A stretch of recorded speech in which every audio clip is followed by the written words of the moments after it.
Amazzi guba gukula. Guba gukula. Kakati nze nkuleetedde abalabi bange. Baako ky'obayigiriza, baako ky'obasomesa, baako ky'obalaga. Kubanga bo balaba, baagala kuyiga. Mwabo mulimu abaagala okumanya, nga jasi baagala kumanya bumanyi bintu bino bitambula bitya. Then ne mbaamu abalala nga naye ayagala kulima. Naye ng'ayagala ekintu olumu akitya ayagala abitegeere yeeyongere okubimanya. So akati oyinza otusomesaako kaamulali enkula ye, enkola ye, ne tweyongera okubaako bye tumutegeerako. Ekisooka mu byonna abalabi baffe abalungi tusanyusa obbalaba wano ku nnimiro yaffe eno. Tuwano mu kyalo kibayita Wabulege, kiri mu Mukono. We tulimira wano ekifo kyaffe kino. Nafuna omukyala n'akimpangisa. Ziri eka nga 2. Bakuba kuliko amazzi, waliwo n'ekidiba baakikolamu ki? Ekyali eky'ebyennyanja. Naye olw'okuba nti obulabi okukirabirira. Kati eyo ne kiryako kapaati. Ekidiba ky'ebyennyanja baali bakisementinze oba kyattaka?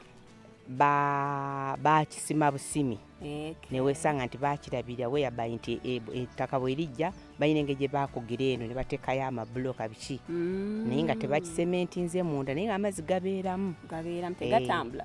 Nga waliwo we gaali gatambula. Naye kati nze bwe natandika okulima ne nkubawo ka trench amazzi ago gaveewo. Wakati nago bwe gatuula awo awamu ate gayinza okuleeta obuwuka ne buluma ki. Naye abalabi baffe abalungi tusanyuse nnyo balaba okubawuliza abatulaba mwenna. Kaamulali kirime kirungi. Kibaagazisa kubanga kaamulali eriyo abantu ng'alina ekifo kye ng'alowooza nkolereko kirima kaamulali. Kaamulali ono gw'olaba kaamulali tabbibwa. Kuba ebisinga mu byonna omuntu ajja gamba nja kulima ekintu kyange sisula we kiri, tebamubba. Kaamulali ono bw'oba omwagala kirime kirungi. First of all tekikuleetera birwadde, ne bw'owunyiza akawoowo ako muli owulira nga kugamba obulamu budda mu ngeri emu oba endala. Kaamulali ayasimula n'akantu konakona akali mu lubuto ne kavaayo. Ekirala kaamulali ono akuwa ku ssente n'obeera ng'osobola okubeezaawo obulamu bwo obwa bulijjo. Kaamulali si wa myezi 2 bw'omulima ng'omwagala ekirime ng'okyagala era buli ssaawa oba okiwa obudde n'ojjayo kati nga bw'olaba nze era nzizeewo nabadde mu nnimiro ndala mukyala n'aŋŋamba yamaliriza naye nkyewunyiza okulaba nti kitannamaliriza. Akuwa ku ssente, akuwa emirimu n'obeera nga tobeera awo idle ti ate omulimu sirina kyakukola ate n'olima ekintu kya myezi 2 naye kaamulali mwaka n'ofuna akasente. Beera ng'olima ekintu ng'okyagala akatale weekali. Kuba ffe ekituluma kwe kulima ekintu n'obulwa w'okitunda. Naye ng'akatale weekali bajja kugulako.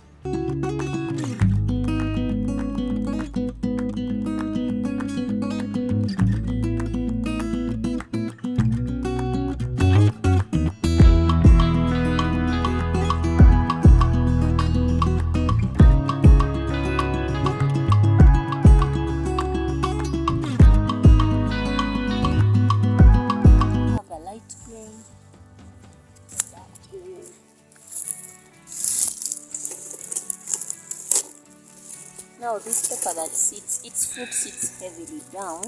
When your pepper fruits are putting on like this one, now this one has a fruit that sits heavily down.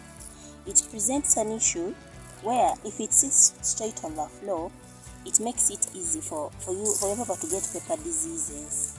So it means if your pepper is down like this, you have to make sure you mulch so that when it sits, it does not sit on the ground. And also make sure you don't have weeds, because that can easily become a problem.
olaba kanene paka eyamerera nnyo wansi